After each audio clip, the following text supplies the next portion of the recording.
Our topic today deals with Russia's invasion of the Ukraine, and in particular Africa's reaction or its perceived lack of response, and what some critics claim is neglect in playing its part in upholding the values and principles of good governance internationally. Well, joining me to discuss some of the implications of the crisis in Ukraine for Africa is Dr. Ross Harvey, our Director of Research and Programs. Give us a quick overview of some of the governance implications of the crisis that we're currently witnessing in the Ukraine. At a global level, it's very clear that Putin has violated every governance standard that has come to define our relatively stable global order since the end of the Cold War in 1989. Unfortunately for African countries, the impact of this violation of governance stability, relative governance stability hitherto, is highly destructive. African countries, unfortunately, are relatively precarious at present, especially in the wake of COVID-19 and the rising coup frequency that we've seen in West Africa and the Sahel. Now, Russians' behavior has brought into question the whole point of having a United Nations Security Council, given that Russia is a permanent member. Yep. It has made a nonsense of that particular institution. What you describe as international governance norms, for example, like this a concept of sovereignty, and I imagine territorial integrity. Take us through that. What exactly do we mean? There is no such thing as a global government. The nearest thing we have to it is a mutual respect, if you like, across nations for territorial integrity, which is the basis on which the nation state is built. And of course, the system is, if you like, according to realists, anarchic. And the United Nations is one of the institutions that we have, perhaps the foremost, that ensures that territorial integrity as the basis of the nation state is actually maintained. You know, this idea of some kind of global order doesn't seem to pertain in the international system. If that's the case, it makes a mockery of what you've just told us. Yeah, I think it's probably fair to say that Putin has made a mockery of it, and he's done so surprisingly in a way that seems to me a strategic miscalculation, because while it is the case that ultimately the global order that we've come to see since 1989 is technically anarchic, it has been stable simply on the grounds that invading another nation's territory and violating their sovereignty has never really been in the interests of any other sovereign state. Has it, Dr. Harvey? Because, you know, if I just give you an example of Iraq, where we saw the United States going in ostensibly because there were weapons of mass destruction, wasn't that an invasion? Yes, indeed. And so Western hypocrisy is being shown up in this particular instance as well. I think what that has taught us,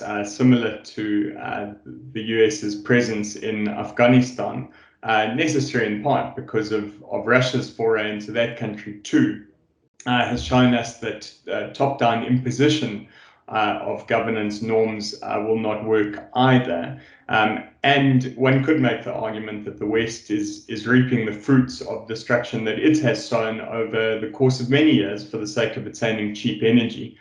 But by and large, one would have to say that the data tells us that we've had relative global stability on the basis of nation states since 1989. When we look at South Africa, where we're both speaking from right now, in 1993, President Nelson Mandela seemed to introduce a more idealistic foreign policy that brought into play principles that you've just shared with us.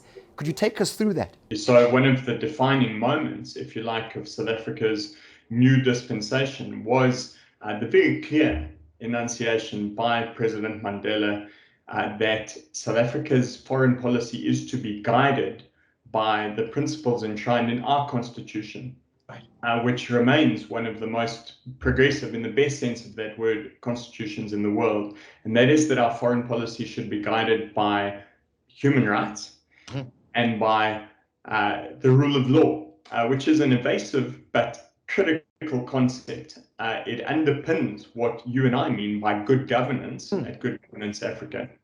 And of course, the rule of law will always be necessarily violated if another nation invades another sovereign state. South Africa, Dr. Harvey, seemed to abstain in the recent United Nations Security Council vote on the matter of Ukraine. How do you explain the contradiction in incoherence of South Africa's foreign policy? Or is it incoherence? We've seen, unfortunately, from South Africa, its voting pattern at the United Nations has generally been to side with Russia and China. The fact that we abstained it requires a number of comments. One, this is not in our nation's best strategic interests. And I think what that shows you then, secondly, is that there is a disjunct between the ruling party or the ruling coalition's perception of its interests in contradiction to the state's best interests. And it seems to me that those in power are making decisions on the basis of what they perceive to be their personal best interests as it aligns to the party rather than to the interests of the nation state. That is the only explanation that I can plausibly find to account for the shocking inability to stand up against what is frankly bullying and a threat, a very serious threat to the global order. You're watching the GGA Conversation, and joining me this week is two of my colleagues to discuss the matter of the crisis in Ukraine. The questions that are lingering in our mind is why many of the African countries, especially South Africa, voted in the manner in which they did during the United Nations Security Council vote on Ukraine. There's that struggle iconology. I mean, in South Africa, you've got the South African Communist Party, which enjoys a powerful position in the political landscape.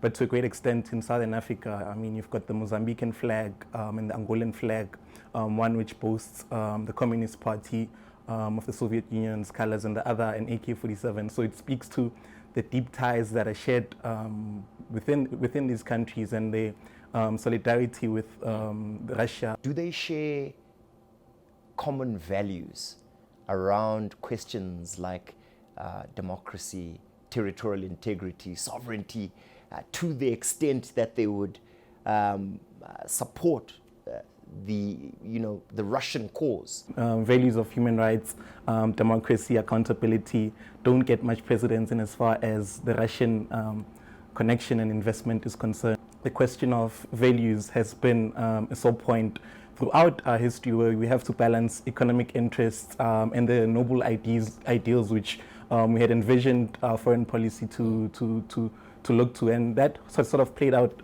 in different ways throughout our democratic trajectories. A large number of African countries voted to but to say Russia was in the wrong. And this is a lot more African countries than we saw in 2014 when Russia invaded Crimea. What are some of the economic drivers that could have possibly positioned the vote that we saw? The one state in Africa that voted in support of Russia was Eritrea, and Eritrea made their argument that we're sanctioned by the US. In the case of Nigeria, which is a country that voted against, there is a $14 million deal for an iron processing factory.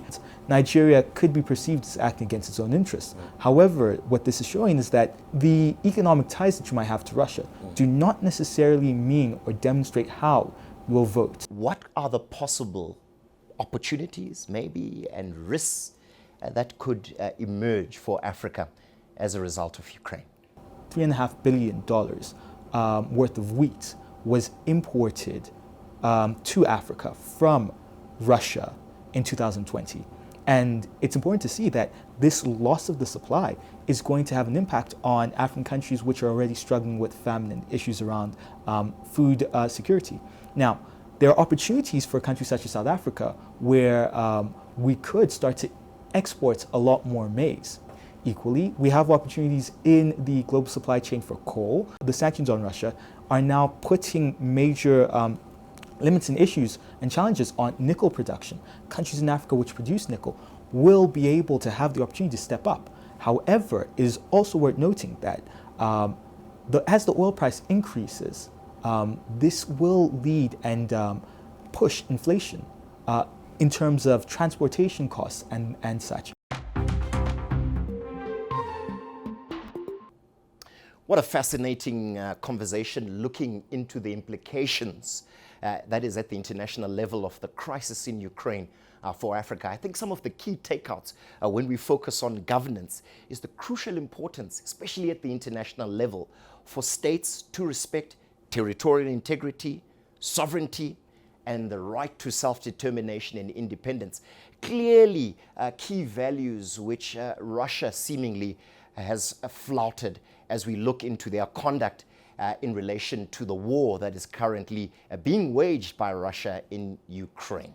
So please comment and leave your thoughts in the comment section below. Remember to like and share and subscribe to our channel, and join us again for the next GGA conversation.